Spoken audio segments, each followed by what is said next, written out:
Hello everyone, welcome to my channel. दोस्तों, आज के इस वीडियो में एमएस एक्सेल से जुड़े सामान्य ज्ञान के टोटल 100 प्रश्न पढ़ेंगे। इन 100 प्रश्नों में एमएस एक्सेल से जुड़े सभी प्रकार के प्रश्न मिल जाएंगे, जैसे आसान से लेकर कठिन तक। दोस्तों, वीडियो पसंद आएगा तो वीडियो को लाइक ज़रूर कीजिएगा। यदि आप चैनल पर पहली बार हैं और चैनल को सब्सक्राइब नहीं किए हैं तो आप चैनल को सब्सक्राइब कर लीजिएगा और जो पास में बेल आइकन है उसे भी प्रेस कर दीजिएगा। तो आइए इस वीडियो को शुरू करते हैं और एमएस एक्सेल से जुड़े 100 प्रश्न पढ़ते हैं। शुरुआत करेंगे पहले प्रश्न से, जो पूछ रहा है एमएस एक्सेल में किसी फाइल का डिफ़ॉल्ट एक्सटेंशन क्या होता है। दोस्तों, सबसे पहले बता दूं कि एक्सटेंशन होता क्या है। यदि आप एमएस एक्सेल में कोई भी डेटा बनाते हैं और आप उसे मेमोरी में सेव करते हैं तो उस फाइल का जो फॉर्मेट होगा, उस डेटा का जो फॉर्मेट होगा, वही एक्सटेंशन नेम कहलाता है। तो एक्सटेंशन नेम होता है एमएस एक्सेल का .xlsx। विकल्प 20 प्रश्न का करेक्ट आंसर है। फिर अगले प्रश्न में पूछ रहा है एक्सेल में फार्मूला किस चिन्ह से शुरू होता है। इक्वल बटन से। देखिए दोस्तों, एमएस एक्सेल में कोई भी फार्मूला आप लगाते हैं तो सबसे पहले आप इक्वल बटन प्रेस करते हैं। तो यहाँ पे विकल्प सी इस प्रश्न का करेक्ट आंसर है। अगले प्रश्न में पूछ रहा है कि एक्सेल में रो को किससे पहचाना जाता है। अब देखिए, यहाँ पे जो है एमएस एक्सेल का शीट है। अब ये जो आपको लेफ़्ट टू राइट जाता है ये रो कहलाता है, ठीक है। और जो अप टू डाउन आता है ये कॉलम कहलाता है। तो रो जो होते हैं 1 2 3 4 5, अर्थात ये जो है संख्याओं से पहचाना जाता है। तो विकल्प जो 20 प्रश्न का करेक्ट आंसर होगा, संख्याएं अर्थात नंबर, ठीक है। और जो कॉलम होते हैं आपको अक्षरों से, अर्थात लेटर ABCDEFG ऐसे करके, ठीक है। तो विकल्प 20 प्रश्न का करेक्ट है। फिर पूछ रहा है कि एक्सेल में कॉलम को किससे पहचाना जाता है। तो मैंने अभी आपको बताया कि जो ऊपर से नीचे आते हैं ये कॉलम कहलाते हैं। तो A column, B column, C column, D column, तो ये सभी लेटर से पहचाने जा रहे हैं। तो ये लेटर हो जाएगा, अर्थात अक्षर। तो विकल्प 20 प्रश्न का करेक्ट आंसर है। अगले प्रश्न में पूछ रहा है कि एक्सेल में एक सेल का एड्रेस किसका उदाहरण है। अब देखिए, ये पूछ रहा है कि जो सेल होते हैं, अब सेल होते क्या हैं। देखिए, ये जो छोटे छोटे बॉक्स हैं ये सेल कहलाते हैं, अर्थात कॉलम और रो एक दूसरे को जहाँ काटते हैं वहाँ एक बॉक्स का निर्माण होता है, उसको सेल बोला जाता है। अब इस सेल का यूनिक नेम होता है, प्रत्येक सेल का एक अलग अलग नाम होता है। पहले कॉलम का नाम होगा, फिर उसके बाद में रो का नाम होगा। जैसे मान लीजिए कि आप यहाँ पर हो, यहाँ तो देखिए एक कॉलम में हो आप और 2 रो में हो, तो इसका नाम होगा A2, ठीक है। तो ठीक यहाँ पे पहचानना है कि कौन एक सेल का सही फॉर्मेट है, एड्रेस है। तो पहले कॉलम का नाम आएगा, देखो A और 12, ठीक है, क्योंकि ये 12 कॉलम, ये 12 रो है और एक कॉलम है। तो पहले कॉलम का नाम, फिर उसके बाद में रो का नाम।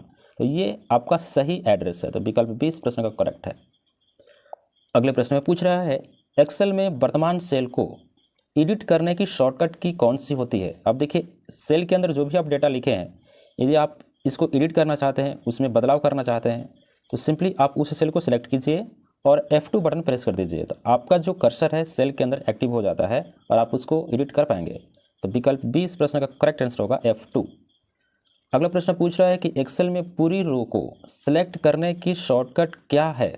देखिए, यदि आप पूरे रो को, यहाँ पे जो है ना रो, आप पूरा सेलेक्ट करना चाहते हैं तो इसके लिए जो शॉर्टकट की होता है शिफ्ट और स्पेस बटन दबाएंगे तो पूरा का पूरा रे ही सिलेक्ट हो जाता है, ठीक है। तो विकल्प ए इस प्रश्न का करेक्ट आंसर होगा। अगला प्रश्न पूछ रहा है एक्सेल में पूरी कॉलम को सिलेक्ट करने की शॉर्टकट की क्या है। यदि आप किसी भी कॉलम को सिलेक्ट करना चाहते हैं पूरा का पूरा, तो इसके लिए शॉर्टकट ये होता है कि पहले आप उस कॉलम पर एक्टिव हो जाइए, प्रेस कीजिए, देन उसके बाद आप कंट्रोल के साथ स्पेस बटन दबाइए तो पूरा का पूरा जो है कॉलम सेलेक्ट हो जाता है। अगला प्रश्न है 9 नंबर प्रश्न में पूछ रहा है कि एक्सेल में ऑटो सम की शॉर्टकट की क्या है। अब देखिए दोस्तों, ऑटो सम होता क्या है। देखिए, यहाँ पे डेटा जो लिखा हुआ है ऑब्टेन मार्क, यदि आप इन सभी मार्क्स को जोड़ना चाहते हैं इस वाले सेल में तो सिंपली आप अल्ट के साथ इक्वल बटन प्रेस कर दीजिए और ये ऑटो सम यहाँ पे लग जाता है और जुड़ जाता है। तो विकल्प ए इस प्रश्न का करेक्ट आंसर होगा। आपका 10वां प्रश्न है एक्सेल में कॉपी करने की शॉर्टकट की क्या है। कॉपी करना जो शॉर्टकट की होता है Ctrl+C। विकल्प सी इस प्रश्न का करेक्ट आंसर होगा। दोस्तों, कॉपी एक्सेल में नहीं और भी सभी प्रोग्राम में होते हैं, जैसे MS पेंट, नोटपैड या फोल्डर या कोई फ़ोटो कॉपी कर रहे हैं तब भी आप कंट्रोल सी का ही उपयोग करते हैं। तो विकल्प सी करेक्ट आंसर है। फिर पूछ रहा है कि एक्सेल में पेस्ट करने की शॉर्टकट की क्या है। अब देखिए, कॉपी करने के बाद यदि आप किसी दूसरी जगह उसको चस्पा करना चाहते हैं, अर्थात उसको पेस्ट करना चाहते हैं, तो कंट्रोल वी बटन दबाया जाता है। तो विकल्प 20 प्रश्न करेक्ट है। अगले प्रश्न में पूछ रहा है कि एक्सेल में कट करने की शॉर्टकट क्या है। अब कट जो किया जाता है ये आपको कंट्रोल एक्स से किया जाता है। तो विकल्प 20 प्रश्न का करेक्ट आंसर होगा कंट्रोल एक्स। अगला प्रश्न है, एक्सेल में अंडू करने की शॉर्टकट की क्या है। अब देखिए, अंडू करना चाहते हैं, एक स्टेप पीछे आना चाहते हैं, तो उसके लिए शॉर्टकट की है कंट्रोल जेड। विकल्प सी इस प्रश्न का करेक्ट आंसर होगा। अंडू का मतलब होता है वन स्टेप बैक। ठीक है, यदि आप ज़्यादा बार कंट्रोल जेड दबाते जाते हैं तो ज़्यादा बार आप पीछे आ सकते हैं। ठीक है, फिर उसके बाद में यदि आप कंट्रोल वाई दबाते हैं तो जो कंट्रोल जेड से वापस पीछे आए हैं, कंट्रोल वाई से आगे बढ़ सकते हैं। कंट्रोल यू से आप किसी भी लेटर या किसी भी अंक के नीचे अंडरलाइन लगा सकते हैं। कंट्रोल डी से जो है आप डुप्लीकेट बना सकते हैं। ठीक है, या फॉन्ट डायलॉग बॉक्स होता है उसको ओपन कर सकते हैं। अगला प्रश्न है, एक्सेल में किसी रेंज का फुल योग मैं फिर से पढ़ता हूँ। एक्सेल में किसी रेंज का कुल योग निकालने के लिए कौन सा फंक्शन प्रयोग किया जाता है। अब देखिए, किसी भी रेंज का, ये रेंज होता क्या है, देखिए ये कॉलम है। ओके, आप यहाँ से लेकर यहाँ तक पूरा डेटा क्या करना चाहते हो, जोड़ना चाहते हो, तो ये रेंज कहलाएगा। यहाँ से लेकर यहाँ तक ये रेंज कहलाता है एक। ठीक है, तो इसका पूरा योग निकालने के लिए जो है ना, सम फार्मूला का इस्तेमाल करते हैं। तो विकल्प 20 प्रश्न का करेक्ट है। अगला प्रश्न है, एक्सेल में औसत निकालने के लिए कौन सा फंक्शन प्रयोग होता है। तो औसत इंग्लिश में बोलते हैं एवरेज, तो यहाँ पे एवरेज ही इस्तेमाल किया जाएगा। पहले आप इक्वल बटन प्रेस कर दीजिए, फिर उसके बाद में एवरेज लिखिए, फार्मूला आप फिर टैब दबाइए या 2 बार क्लिक कीजिए तो फार्मूला आपका एक्टिव हो जाता है। तो विकल्प सी इस प्रश्न का करेक्ट है। फिर पूछ रहा है, सबसे बड़ी संख्या ज्ञात करने के लिए कौन सा फंक्शन प्रयोग होता है। जैसे मान लीजिए कि यहाँ पे ऑप्टेन मार्क है, इनमें से कौन सबसे ज़्यादा नंबर है ये निकालना चाहते हैं, देखना चाहते हैं, तो उस कंडीशन में मैक्स फार्मूला काम आता है। इक्वल दबाइए, मैक्स दबाइए, टैब कीजिए, फार्मूला एक्टिव हो जाएगा। रेंज सेलेक्ट कीजिए, इंटर कीजिए, आपको जो बड़ा लेटर होगा वो आपको चिन्हित कर देगा, बता देगा। तो विकल्प 20 प्रश्न का करेक्ट है। फिर पूछ रहा है कि एक्सेल में केवल न्यूमेरिक सेल की संख्या गिनने के लिए कौन सा फंक्शन प्रयोग होता है। अब यहाँ पे न्यूमेरिक सेल क्या होता है उसके बारे में समझते हैं।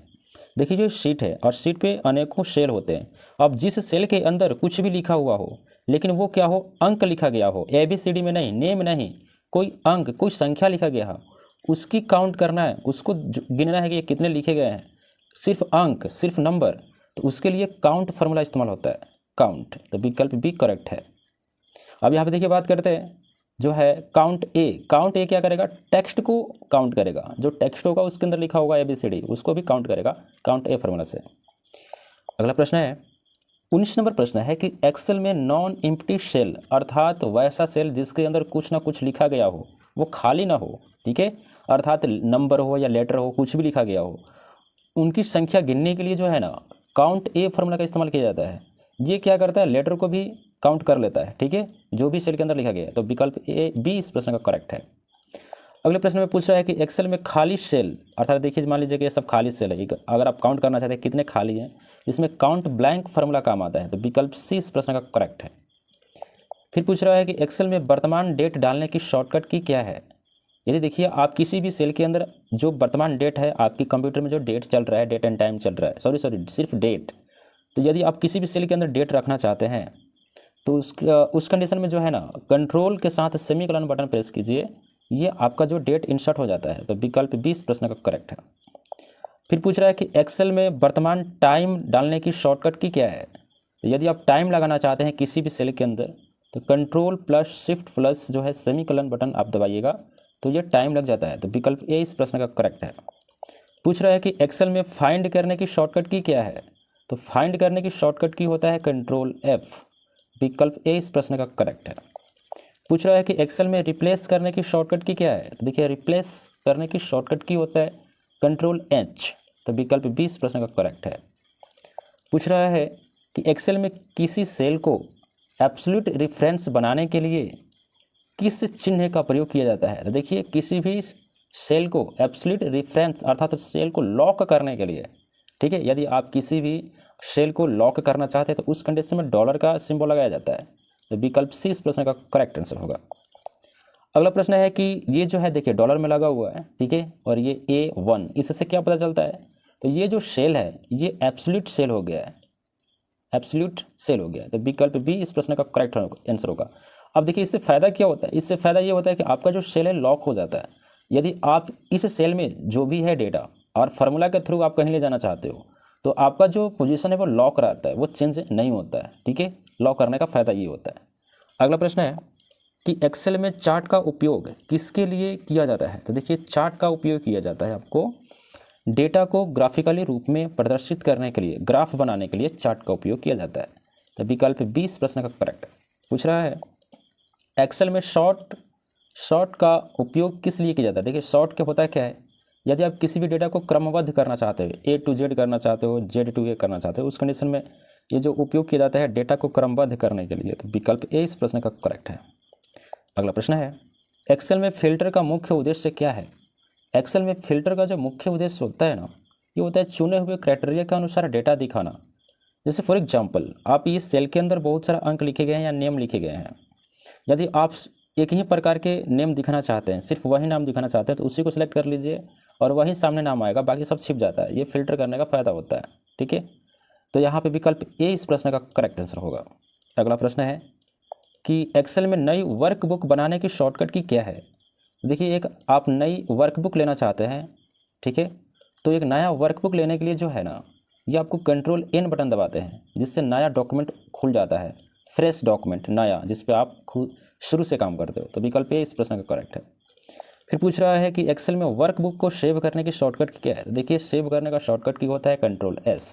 यदि आप एक्सेल इस्तेमाल करते हैं, MS वर्ड इस्तेमाल करते हैं, notepad, Photoshop, Corel Draw, page maker जो भी इस्तेमाल कर रहे हैं, तो उस कंडीशन में आप कंट्रोल S दबाएंगे तो वो जो है आपका पेज या डॉक्यूमेंट है वो सेव होगा। तो विकल्प ए इस प्रश्न का करेक्ट है। फिर पूछ रहा है कि एक्सेल में पहले से मौजूद वर्कबुक खोलने की शॉर्टकट की क्या है? अब ये प्रश्न ये बोल रहा है कि मान लीजिए कि आपने पहले से कोई MS एक्सेल के अंदर डेटा बनाया है और मेमोरी के अंदर सेव कर दिया है। दूसरे दिन आप MS एक्सेल खोलते हैं और आपको पहले वाला जो आपने बनाया है मेमोरी के अंदर सेव किया है वहीं ओपन करना है। तो उस कंडीशन में जो है कंट्रोल O बटन दबाएंगे तो मेमोरी ओपन हो जाती है और वहाँ से आप फाइल सेलेक्ट करके खोल सकते हैं। तो विकल्प 20 करेक्ट। फिर पूछ रहा है कि एक्सेल में प्रिंट करने की शॉर्टकट की क्या है? देखिए प्रिंट करने की जो शॉर्टकट की होता है वो कंट्रोल P होता है, और एक्सेल में ही नहीं, आप गूगल क्रोम ब्राउज़र इस्तेमाल कर रहे हैं और वहाँ पे कोई डॉक्यूमेंट है तो वहाँ से कंट्रोल P दबाएंगे तब भी प्रिंट होगा, MS वर्ड में भी प्रिंट होगा, एक्सेल में, पावर पॉइंट में, फोटोशॉप में, सभी जगह कंट्रोल P का इस्तेमाल किया जाता है प्रिंट करने के लिए। अगला प्रश्न है कि एक्सेल में सभी सेल को सिलेक्ट करने की शॉर्टकट की क्या है? देखिए सिलेक्ट करने का जो शॉर्टकट की होता है सभी सेल को, तो उस कंडीशन में कंट्रोल A का इस्तेमाल किया जाता है, और कंट्रोल A का इस्तेमाल सिलेक्ट करने के लिए केवल एक्सेल में ही नहीं, MS word, Photoshop, Corel Draw, power point, notepad, सभी जगह कंट्रोल A का इस्तेमाल किया जाता है। चाहे आप फ़ोटो वगैरह, फिल्म, वीडियोज जो है सेलेक्ट करना चाहते हैं सभी के सभी, तो कंट्रोल A बटन दबाइए। अगला प्रश्न है एक्सेल में बोल्ड करने की शॉर्टकट की क्या है? तो देखिए बोल्ड करने की शॉर्टकट की होता है कंट्रोल B, ठीक है। आप इसका इस्तेमाल MS वर्ड में भी कर सकते हैं, पावर पॉइंट में भी कर सकते हैं, फोटोशॉप में भी कर सकते हैं, कोरल ड्रा में भी कर सकते हैं। तो ये आपको ये जो है कुछ ऐसे शॉर्टकट की हैं जो हर जगह इस्तेमाल होता है एक सभी प्रोग्राम में एक ही तरीके से। अगला प्रश्न है कि एक्सेल में इटैलिक करने की शॉर्टकट की क्या है? तो देखिए इटैलिक होता क्या है, आप तिरछा लिखावट आपकी तिरछा हो जाती है, ठीक है, तो ये इटैलिक होता है, तो कंट्रोल I से होता है। तो विकल्प ए इस प्रश्न का करेक्ट। अगला प्रश्न है कि एक्सेल में अंडरलाइन करने की शॉर्टकट क्या है? तो अंडरलाइन कंट्रोल U से अंडरलाइन होता है। तो विकल्प ए इस प्रश्न का करेक्ट है। फिर पूछ रहा है कि एक्सेल में हाइपरलिंक इंसर्ट करने की शॉर्टकट क्या है? देखिए हाइपरलिंक अगर आप इंसर्ट करना चाहते हैं ना, तो कंट्रोल K बटन दबाने से हाइपरलिंक ऑन हो जाता है, ठीक है। विकल्प 20 प्रश्न का करेक्ट आंसर होगा। अब बात करते हैं हाइपरलिंक होता क्या है। देखिए हाइपरलिंक होता क्या है कि किसी भी वर्ड को, किसी भी लेटर को आप उसको किसी दूसरे वर्ड के साथ लिंक कर सकते हैं या किसी दूसरे फाइल को लिंक कर सकते हैं। जब भी आप इस पर दबाइएगा तो वो फाइल ओपन हो जाएगी जो आपने लिंक किया है, ठीक है। जैसे इंटरनेट हो गया, इंटरनेट पे कोई भी वेबसाइट खोलते हैं तो उसके अंदर डेटा खुलते जाता है, क्योंकि वो हाइपरलिंक से जुड़े होते हैं, ठीक है। अगला प्रश्न है 40 नंबर प्रश्न है कि एक्सेल में नई वर्कशीट इंसर्ट करने की शॉर्टकट की क्या है? यदि आप नया एक शीट लेना चाहते हैं, वर्कबुक नहीं, वर्कबुक पूरा शीट के समूह को बोला जाता है, लेकिन यहाँ पे सिर्फ शीट है जिस पे आप काम करते हो, एक एक पेज मान कर चलिए, तो उसके लिए शॉर्टकट की होता है शिफ्ट के साथ F11 बटन प्रेस करेंगे तो एक नया वर्कशीट आ जाता है। तो विकल्प ए इस प्रश्न का करेक्ट आंसर। अगला प्रश्न है कि एक्सेल में अगली वर्कशीट पर जाने के लिए कौन सी शॉर्टकट की प्रयोग होती है। तो अगले वर्कशीट पर जाने के लिए जो है ना, ये आपका कंट्रोल के साथ पेज डाउन बटन प्रेस किया जाता है, जिससे आप अगले वर्कशीट पे जा सकते हैं। तो विकल्प ए इस प्रश्न का करेक्ट है। फिर पूछ रहा है कि पिछली वर्कशीट पर जाने के लिए शॉर्टकट की क्या है। तो पिछली वर्कशीट पे आना चाहते हैं तो उस कंडीशन में कंट्रोल के साथ पेज अप बटन प्रेस कीजिए, आप पीछे आ सकते हैं। अगला प्रश्न है, एक्सेल में किसी सेल की सामग्री को डिलीट करने के लिए कौन सी की प्रयोग की जाती है। तो देखिए, किसी भी सेल के अंदर कोई भी डेटा है, अगर आप उसको डिलीट करना चाहते हैं बस उसको सेलेक्ट कर लीजिए और डिलीट बटन प्रेस कर दीजिए तो डिलीट हो जाता है। तो विकल्प 20 प्रश्न का करेक्ट है। पूछ रहा है कि एक्सेल में फॉर्मेट सेल डायलॉग बॉक्स को खोलने की शॉर्टकट की क्या है।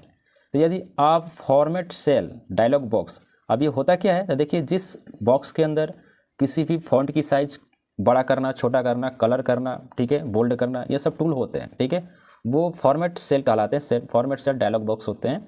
उसको ओपन करने के लिए कंट्रोल के साथ 1 बटन प्रेस कर दीजिए, वो ओपन हो जाता है। तो विकल्प ए इस प्रश्न का करेक्ट आंसर है।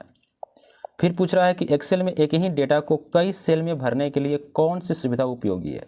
तो देखिए, अगर आप एक ही डेटा को, ठीक है, कई सारे सेल में ऊपर नीचे लेफ्ट राइट भरना चाहते हैं तो आपको एक टूल मिल जाता है जो इम्पोर्टेंट है, ठीक है, और जो टूल है फिल टूल आपको मिलता है। तो विकल्प ए इस प्रश्न का करेक्ट आंसर है। अब यहाँ पे बात करते हैं फिल टूल मिलता कहाँ पर है। तो फिल टूल आपको मिल जाता है होम टैब के अंदर ही मिल जाता है, ठीक है। चलिए अगला प्रश्न है कि एक्सेल में 2 या अधिक सेल को एक सेल में मिलाने के लिए कौन सा विकल्प प्रयोग किया जाता है। देखिए, ये पूछ रहा है कि मान लीजिए एक सेल 2 सेल है, अब दोनों सेल को एक ही बनाना चाहते हैं, जुड़ना चाहते हैं दोनों को, तो उस कंडीशन में मर्ज एंड सेंटर का उपयोग किया जाता है। तो विकल्प 20 प्रश्न का करेक्ट है। फिर पूछ रहा है कि एक्सेल में इक्वल सम और यहाँ पर रेंज दिया गया है A1 से लेकर A5 तक। मतलब कि A1 यहाँ पर देखिए, इस शीट पर देखिए, A1 ये वाला है और A5, ये 5 रो यहाँ पे आएगा, तो ये 5, यानी कि यहाँ से लेकर यहाँ तक इसको जोड़ना चाहते हैं। तो ये क्या करेगा भाई, ये मतलब ये कह रहा है कि ये जो फार्मूला है इससे क्या होगा, तो इससे यही होगा कि A1 से लेकर A5 तक की संख्याओं का योग करेगा, ठीक है, क्योंकि यहाँ पे सम लगा हुआ है। तो विकल्प ए इस प्रश्न का करेक्ट आंसर है। फिर पूछ रहा है कि इक्वल एवरेज A1 से लेकर A10 का परिणाम क्या होगा। अब देखिए, पूछ रहा है कि A1 ये वाला है और A10 तक, 10 रो यहाँ पर है और A कॉलम, तो यहाँ से लेकर यहाँ तक जो भी इसके अंदर वैल्यू होंगे उन सभी वैल्यू का औसत निकाल देगा, ठीक है, तो ये औसत मान निकालेगा। तो विकल्प सी इस प्रश्न का करेक्ट है। फिर पूछ रहा है अगले प्रश्न में कि एक्सेल में इफ़ फंक्शन का उपयोग किसके लिए किया जाता है। देखिए, इफ़ फार्मूला का प्रयोग वहाँ पे किया जाता है जहाँ पे कंडीशन हो। जैसे कंडीशन ये मैं बोलता हूँ कि यहाँ पर देखिए ऑप्टेन मार्क है, ऑप्टेन मार्क में जो है इसका नंबर आया है 350, तो मैं कंडीशन लगा दिया कि भैया जिनका नंबर 300 से ज़्यादा है उसको फर्स्ट आना चाहिए, जिसका नंबर 225 से ज़्यादा है उनको सेकंड आना चाहिए, जिसका नंबर 150 या उनके बराबर है तो उस कंडीशन में थर्ड आना चाहिए। तो मैंने कंडीशन दे दिया। तो कंडीशन जहाँ भी लगाया जाता है ना, वहाँ पे इफ फार्मूला लगाया जाता है। तो विकल्प ए इस प्रश्न का करेक्ट आंसर होगा, शर्त कंडीशन की जाँच के लिए। अगला प्रश्न है, इक्को देखिए यहाँ पर ये जो प्रश्न पूछा, देखिए लग गया यहाँ पे कंडीशन क्या लगा है, इक्वल इफ़ यदि A1 जो A1 सेल है अगर यदि बड़ा है या बराबर है 50 से, ठीक है, A1 सेल यदि बड़ा है या बराबर है 50 से तो पास होना चाहिए, ठीक है, ये पास इसका रिजल्ट मिलना चाहिए। फिर उसके बाद अगर इससे जो है कम होगा, ठीक है, इससे जो है कम होगा A1, ठीक है, तो फिर हो जाना चाहिए, ठीक है, ये क्राइटेरिया है इसका, ठीक है। तो यहाँ पे देखिए बात करते हैं A1 का मान 60 होने पर परिणाम क्या होगा। तो यदि A1 का मान 60 है यहाँ पर, तो ये बड़ा हो जाएगा 50 से, तो उस कंडीशन में पास मिल जाएगा। तो पास है यहाँ पे करेक्ट आंसर, विकल्प 20 प्रश्न का करेक्ट आंसर। फिर पूछ रहा है कि एक्सेल में काउंट इफ फंक्शन का उपयोग किसके लिए होता है। देखिए, काउंट इफ फार्मूला का उपयोग होता है कंडीशन के आधार पर सेल गिनने के लिए, ठीक है। अर्थात मैंने एक कंडीशन दे दिया कि भाई कि सभी सेल को नहीं गिनना है, मैं कंडीशन आपको देता हूँ सिर्फ उन्हीं सेल को गिनना जिसके अंदर P लिखा गया है, जिसके अंदर A लिखा गया है, सिर्फ उसी को काउंट कीजिए। तो उस कंडीशन में जो है काउंट इफ फार्मूला इस्तेमाल करते हैं किसी शर्त के आधार पर सेल गिनने के लिए। जैसे हम लोग बनाते हैं अटेंडेंस शीट, तो अटेंडेंस शीट में क्या होता है, A के लिए होता है ऑब्सेंट और P के लिए होता है प्रेजेंट। यदि हमें A सिर्फ काउंट करना होता है तो हम यहाँ पे काउंट इफ फार्मूला लगाते हैं। अगला प्रश्न है कि एक्सेल में सम इफ फंक्शन का उपयोग किसके लिए होता है। तो देखिए सम इफ फंक्शन का जो उपयोग है ना वो होता है शर्त के अनुसार योग करने के लिए। ठीक है, सम इफ का प्रयोग शर्त होता है उस पर कि भैया योग करे, जोड़ो, लेकिन उसी को जोड़ो जो ऑनलाइन के माध्यम से पैसा दिया गया है। ठीक है, तो ये शर्त हो गया, तो विकल्प ए इस प्रश्न का करेक्ट आंसर होगा। अगला प्रश्न है कि एक्सेल में वी लुकअप का मुख्यतः किसके लिए किया जाता है। देखिए यहाँ पे वी लुकअप फार्मूला सबसे ज़्यादा चर्चित फार्मूला है एमएस एक्सेल के अंदर। वी का मतलब होता है वर्टिकल और लुकअप मतलब खोजना। ये क्या करता है, वर्टिकल डेटा को खोजता है, अर्थात ऊपर नीचे जो डेटा होते हैं इनको खोजता है। और इसके साथ में एक और फार्मूला होता है एच लुकअप। एच लुकअप का मतलब है हॉरिजेंटल, अर्थात ये क्षैतिज डेटा में से खोजता है। ठीक है, तो इनका काम होता है वर्टिकल लुकअप के लिए, तो विकल्प ए इस प्रश्न का करेक्ट आंसर है। बड़े काम का होता है वी लुकअप फार्मूला। अगला प्रश्न देखते हैं, एक्सेल में एच लुकअप का उपयोग किसके लिए किया जाता है। देखिए एच लुकअप का उपयोग किया जाता है क्षैतिज अर्थात हॉरिजॉन्टल लुकअप करने के लिए, तो विकल्प ए इस प्रश्न का करेक्ट आंसर है। फिर पूछ रहा है कि एक्सेल में -div/0 एरर कब आता है। तो देखिए ये एरर तब आता है जब हम किसी भी सेल में 0 से भाग कर देते हैं। तो जब किसी भी संख्या को 0 से डिवाइड किया जाता है तो उस कंडीशन में जो है इस तरह का एरर हमारा शो करता है। ठीक है, तो विकल्प बी करेक्ट है। फिर पूछ रहा है कि एक्सेल में #value एरर सामान्यतः किस स्थिति में आता है। तो ये जो एरर है ये तब आता है जब गलत प्रकार के डेटा के कारण, मतलब कि कोई डेटा है ना वो गलत है, गलत आपने फील्ड किया है या गलत आपने फार्मूला लगाया है, तो उस कंडीशन में जो है इस तरह का जो एरर है वो सामने आता है सेल के अंदर। तो विकल्प ए इस प्रश्न का करेक्ट आंसर होगा। कोई भी अगर डेटा हो जाता है गलत, फार्मूला गलत हो जाता है तो वो एरर इस तरह से शो करता है। अगला प्रश्न है, एक्सेल में फ्रीज पेन का उपयोग किसके लिए किया जाता है। देखिए फ्रीज पेन बड़ा इंपॉर्टेंट है। और फ्रीज पेन करता है क्या कि किसी भी कॉलम को आप उसी जगह पे फ्रीज कर सकते हैं। चाहे यदि आप डेटा इधर राइट के साथ में बढ़ेंगे, राइट साइड इधर बढ़ेंगे तो आपका ये इधर बढ़ेगा। ठीक है, तो ये डेटा आपका यहीं पे रहेगा सेल। ठीक है, ये इधर नहीं जाएगा, आपका ये स्थिर रहेगा, बशर्ते ये सभी बढ़ सकते हैं अंदर घुस जाएंगे, लेकिन ये जो है इससे रहेगा। तो फ्रीज के पेन करता है क्या है, रो और कॉलम को फ्रीज कर देता है, उसी जगह पर स्थिर कर देता है। तो ये जो है रो और कॉलम को स्क्रॉल करते समय स्थिर रखने के लिए, तो विकल्प ए इस प्रश्न का करेक्ट है। फिर पूछ रहा है कि एक्सेल में पिवोट टेबल का उपयोग मुख्यतः किसके लिए होता है। तो देखिए पिवोट टेबल होता है क्या, तो इंसर्ट टाइप का फर्स्ट टूल ही पिवोट टेबल है। इंसर्ट टाइप के अंदर आपको पिवोट टेबल मिल जाता है। तो ये क्या करता है कि बड़े डेटा का सारांश और एनालिसिस करने के लिए, अब बड़ा से बड़ा डेटा है, अगर आप उसको छोटा करके आप इस्तेमाल करना चाहते हैं, देखना चाहते हैं, तो आप पिवोट टेबल का इस्तेमाल कर सकते हैं, फिल्टर कर सकते हैं। ठीक है, अगला प्रश्न है कि एक्सेल में डेटा को छोटे से बड़े क्रम में लगाने को क्या कहते हैं। देखिए छोटे से बड़े जो किया उसको बोलते हैं असेंडिंग बोलते हैं। ठीक है, आरोही क्रम, तो विकल्प बी इस प्रश्न का करेक्ट आंसर होगा असेंडिंग, तो विकल्प बी करेक्ट है। अगला प्रश्न है कि एक्सेल में बड़े से छोटे क्रम में, अर्थात पहले बड़ा संख्या आना चाहिए फिर उसके बाद छोटा छोटा छोटा छोटा छोटा, तो उस कंडीशन में इसको बोलते हैं डिसेंडिंग ऑर्डर, तो विकल्प बी इस प्रश्न का करेक्ट है। फिर पूछ रहा है कि एक्सेल में कंट्रोल प्लस होम दबाने पर कर्सर सामान्यतः कहाँ जाता है। तो यदि आप कंट्रोल के साथ होम बटन दबाएंगे तो उस स्थिति में जो A1 सेल पर आ जाता है। देखिए मान लीजिए कि आप यहाँ पर है, ठीक है, आपका कर्सर यहाँ पर है और आप फर्स्ट में आना चाहते हैं, तो यहाँ पर जो A1 सेल के अंदर आपका कर्सर आ जाता है फर्स्ट वाले सेल में, तो विकल्प बी करेक्ट है, करेक्ट आंसर। अगला प्रश्न है कि एक्सेल में कंट्रोल प्लस एंड दबाने पर क्या होगा। तो देखिए कंट्रोल प्लस एंड दबाएंगे ना तो उस कंडीशन में जो अंतिम उपयोग की गए सेल पर जाता है, जो भी आपने अंतिम सेल उपयोग किया है जो कार्य करते समय, ठीक है, वो आपको उस वाले पे जाता है, तो विकल्प बी इस प्रश्न का करेक्ट आंसर है। फिर पूछ रहा है कि एक्सेल में F4 की का उपयोग फार्मूला में किसके लिए होता है। तो देखिए F4 का की का जो उपयोग है ना, ये क्या करता है, लॉक करता है, ठीक है, एब्सोल्यूट मिक्स करने के लिए, सेल रेफरेंस को एब्सोल्यूट बनाने के लिए किया जाता है, तो विकल्प बी इस प्रश्न का करेक्ट आंसर। फिर पूछ रहा है कि एक्सेल में कंट्रोल डी का उपयोग, यहाँ पे पीछे आते हैं, कंट्रोल डी का उपयोग किसके लिए किया जाता है। देखिए कंट्रोल डी का जो उपयोग है, इस्तेमाल है, ये किया जाता है डाउन में फिल करने के लिए, ठीक है, डाउन में फिल करने के लिए मतलब मान लीजिए कि आपने यहाँ से लेकर यहाँ तक डेटा पहले से सिलेक्ट किया है, सेल सेलेक्ट किया है, यदि यहाँ पे फार्मूला के थ्रू कुछ भी आप डेटा लाते हो और कंट्रोल डी बटन प्रेस कर देते हो तो ऑटोमेटिक डेटा इधर फिल हो जाता है, ठीक है। यदि आप कंट्रोल आर बटन प्रेस कर देते हैं तो इधर आपको लेफ्ट राइट साइड में फिल हो जाता है, तो विकल्प बी इस प्रश्न का करेक्ट आंसर है। अगला प्रश्न है कि एक्सेल में कंट्रोल आर का उपयोग किसके लिए होता है। देखिए प्रश्न आ गया, तो कंट्रोल आर के लिए होता है आपको राइट में फिल करने के लिए, तो विकल्प ए इस प्रश्न का करेक्ट आंसर है। जैसे मान लीजिए ना कि यहाँ पर जो मान लीजिए कि यहाँ से लेकर यहाँ तक आपने डेटा सेलेक्ट किया, यहाँ पर फार्मूला आपने लगाया, तो आप फार्मूला के अनुसार आप कंट्रोल डी मारोगे ना, नीचे दबाओगे तो ये नीचे की तरफ ये फिल कर जाएगा डेटा अपने आप इनके अनुसार, ठीक है। और फिर कंट्रोल आर करोगे तो इधर भी डेटा फिल कर जाएगा, ठीक है। अगला प्रश्न है कि एक्सेल में कंट्रोल डब्ल्यू का उपयोग किसके लिए होता है? तो कंट्रोल डब्ल्यू का उपयोग होता है वर्कबुक बंद करने के लिए। देखिए कंट्रोल डब्ल्यू से क्या होगा, पूरा का पूरा एक्सेल बंद नहीं होगा, सिर्फ ये जो वर्कबुक चालू है ये यहाँ से इसको कट कर जाएगा, क्लोज कर देगा, ठीक है, ये काम आता है।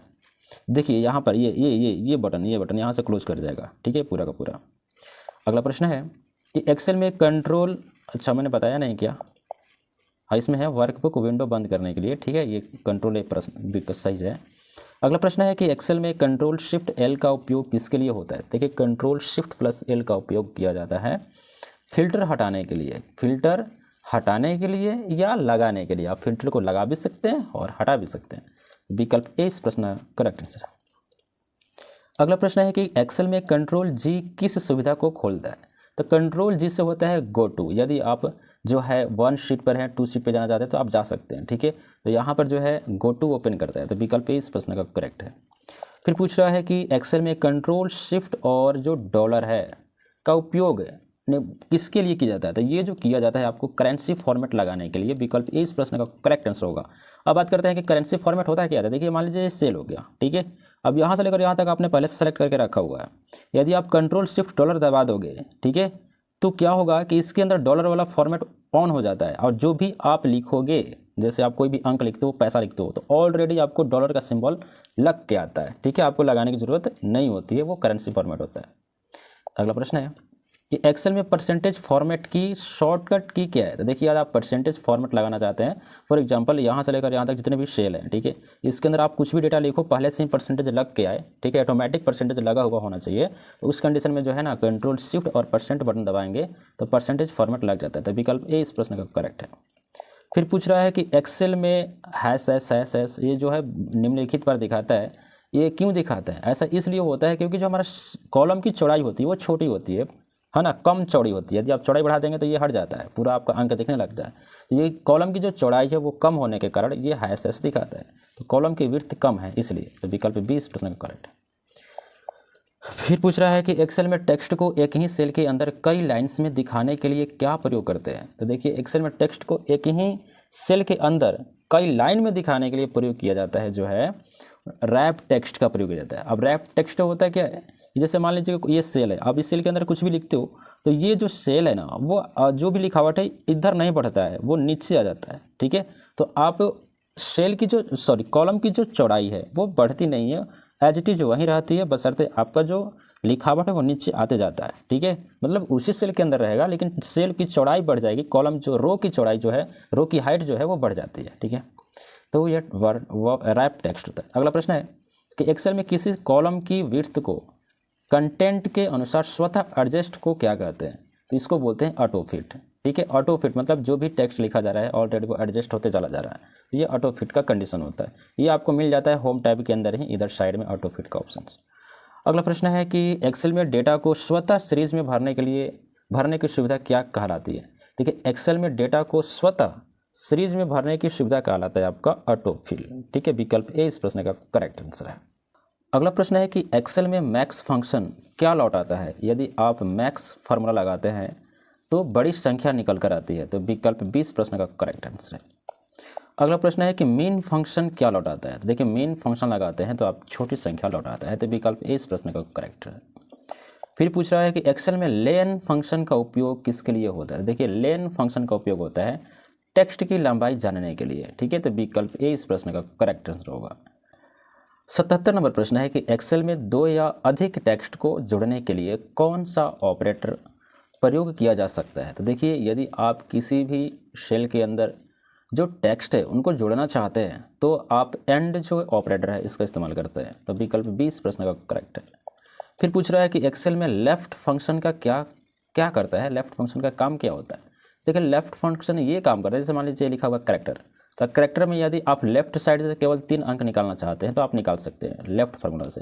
तो ये क्या करता है, टेक्स्ट के बाएं तरफ से कैरेक्टर निकालता है, तो विकल्प ए इस प्रश्न का करेक्ट है। फिर पूछ रहा है कि एक्सेल में राइट फंक्शन, तो राइट देखिए राइट से निकलता है। यदि आप राइट से निकालना चाहते हैं 4 लेटर 5 लेटर 6 लेटर तो आप राइट फंक्शन इस्तेमाल करके लगा सकते हैं, तो विकल्प बी इस प्रश्न का करेक्ट आंसर है। फिर पूछ रहा है कि एक्सेल में मिड फंक्शन, यहाँ पे बी होगा, देखते हैं तो फिर से, हाँ बी होगा, ठीक है।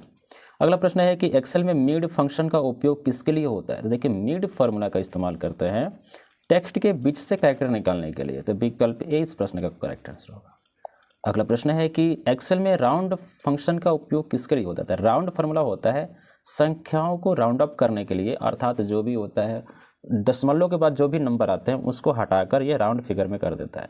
तो संख्या को राउंड करने के लिए विकल्प ए इस प्रश्न का करेक्ट आंसर है। जैसे मान लीजिए कि आप लिखा हुआ 5.65, तो अगर आप इसको राउंड फिगर में करना चाहो तो कितना हो सकता है? 6 हो जाएगा, क्योंकि ये दशमलव के बाद 5 से अधिक संख्या होती है, नंबर होते हैं, तो ऑटोमेटिक बढ़ जाता है, ठीक है। और 4 यहाँ पर होगा 5 से कम तो घट जाता है, या एज इट इज़ यहाँ पे ये हो जाता है, ठीक है। तो यहाँ पे बात करते हैं राउंड फिगर में 6 कर देगा, तो यही ये काम करता है राउंड फंक्शन। अगला प्रश्न है कि एक्सेल में टुडे फंक्शन के क्या देता है? टुडे फंक्शन क्या देता है? तो ये देता है आपका वर्तमान तारीख, विकल्प बी इस प्रश्न का करेक्ट आंसर है। अगला प्रश्न है कि एक्सेल में नाउ फंक्शन क्या देता है? देखिए नाउ फंक्शन जो देता है देता है आपको वर्तमान तारीख और समय, तो विकल्प बी इज अ करेक्ट। अगला है कि एक्सेल में किसी फार्मूला को कॉपी करने पर सेल रेफरेंस स्वतः बदलता है, इसे क्या कहते हैं? तो इसको बोलते हैं रिलेटिव रेफरेंस, रिलेटिव रेफरेंस बोलते हैं, तो विकल्प ए इस प्रश्न का करेक्ट आंसर होगा। अगला प्रश्न है कि यहाँ पे A1 दिया गया है, किस प्रकार का रेफरेंस है? तो ये जो होगा आपका मिक्स्ड होगा, ये मिक्स्ड रेफरेंस कहलाएगा, ठीक है। तो विकल्प सी इस प्रश्न का करेक्ट आंसर होगा। जिसके बीच में डॉलर आ जाए, कॉलम और रो के बीच में डॉलर आ जाए, तो ये मिक्स्ड होता है, ठीक है। यदि दोनों तरफ पे डॉलर लग जाए, दोनों तरफ डॉलर लग जाए तो ये एब्सोल्यूट रेफरेंस होता है, ठीक है। तो यहाँ पर इस प्रश्न के हिसाब से मिक्स्ड होगा। अगला प्रश्न है कि यहाँ पर देखिए $A1 किस प्रकार का रेफरेंस है? तो $A1 जो लगा हुआ है ये होता है आपका मिक्स्ड, ये भी कहलाएगा, ठीक है, मिक्स्ड ये भी कहलाएगा, विकल्प सी इज करेक्ट आंसर। 87 नंबर प्रश्न है कि एक्सेल में एक ही समय में कई वर्कशीट्स को चुनने के लिए या चुनने की प्रक्रिया क्या कहलाती है? तो देखिए कई सारे वर्कशीट को चुनने की प्रक्रिया जो कहलाती है वो है आपका ग्रुपिंग, तो विकल्प ए इज करेक्ट ऑप्शंस। अगला प्रश्न है कि एक्सेल में डेटा वैलिडेशन का उपयोग किसके लिए किया जाता है? तो देखिए एक्सेल में डेटा वैलिडेशन जो उपयोग किया जाता है सेल में डेटा एंट्री को नियंत्रित करने के लिए। जैसे आप इस प्रकार से बोल सकते हो, तो ये इस सेल के अंदर केवल 10 डिजिट ही इंटर होना चाहिए, इससे ज़्यादा ना इससे कम, तो आप डेटा वैलिडेशन का उपयोग कर सकते हैं, तो विकल्प ए इज करेक्ट ऑप्शन। अगला प्रश्न है कि एक्सेल में कंडीशनल फॉर्मेटिंग का उपयोग किसके लिए किया जाता है? देखिए एक्सेल में कंडीशनल फॉर्मेटिंग जो होता है वो आपको कंडीशन के आधार पर सेल का फॉर्मेट बदलने के लिए, तो विकल्प ए इज करेक्ट। अगला प्रश्न है कि एक्सेल में किसी फार्मूला में एरर को हैंडल करने के लिए कौन सा फंक्शन उपयोगी है? तो देखिए किसी भी फार्मूला में एरर को देखने के लिए या उसको सही करने के लिए जो है हैंडल करने के लिए आप इफ़ एरर फार्मूला का इस्तेमाल करते हैं, विकल्प ए इज करेक्ट। अगला प्रश्न है कि एक्सेल में एक वर्कबुक में क्या होता है? तो देखिए एक्सेल में एक वर्कबुक में जो होता है ना, एक या अधिक वर्कशीट्स होते हैं, बहुत सारे वर्कशीट्स मिलकर एक वर्कशीट्स हो या 2 हो, 3 हो, 4 हो, 5 हो, 6 हो, 7 हो, 10 हो, 20 हो, 100 हो, वो वर्कबुक कहलाएगा, तो विकल्प ए बी इज करेक्ट। अगला प्रश्न है कि एक्सेल में फार्मूला बार का उपयोग किसके लिए किया जाता है? देखिए फार्मूला बार होता है, क्या है, देखिए यहाँ पर ये फार्मूला बार है, ये वाला फार्मूला बार होता है, ठीक है। अब इस सेल के अंदर जो भी आप फार्मूला लगाते हैं या जो कुछ भी लिखते हैं वो सभी के सभी चीज़ें इस फार्मूला बार के अंदर शो करता है। यदि आप सेल के अंदर फार्मूला लगाए हैं और फार्मूला से आप कोई नंबर यहाँ पे लेकर आ गए हैं, तो आपका ये नंबर नहीं शो करेगा, फार्मूला शो करेगा जो इस सेल के अंदर लगाया गया है। यदि आप सिर्फ आप नंबर इंडिविजुअल टाइप किए हैं, किसी फार्मूला से नहीं लाए हैं, तो वो नंबर शो करेगा, ठीक है। अगला प्रश्न है यहाँ पे देखिए फार्मूला या सेल की सामग्री देखने और एडिट करने के लिए, विकल्प ए इज करेक्ट। अगला प्रश्न है कि एक्सेल में नेम बॉक्स कहाँ स्थित होता है? देखिए नेम बॉक्स जो होता है ना, ये आपका नेम बॉक्स ये वाला है, ये जिसमें आपको सेल का जो होता है सेल का नाम शो करता है, तो ये आपको फार्मूला बार के ठीक आपको बाई साइड में होता है। तो यहाँ पे क्या लिखा गया है, फार्मूला बार के बाईं ओर मतलब ये बाईं ओर होगा ना, तो विकल्प बी इज करेक्ट आंसर। अगला प्रश्न है कि एक्सेल में किसी सेल में अधिकतम कितने कैरेक्टर रखे जा सकते हैं? कि किसी एक सेल के अंदर आप टोटल कैरेक्टर की संख्या 32,767 रख सकते हैं, तो विकल्प सी इज करेक्ट आंसर। अगला प्रश्न है कि एक्सेल में काउंट फंक्शन किस प्रकार के डेटा को गिनता है?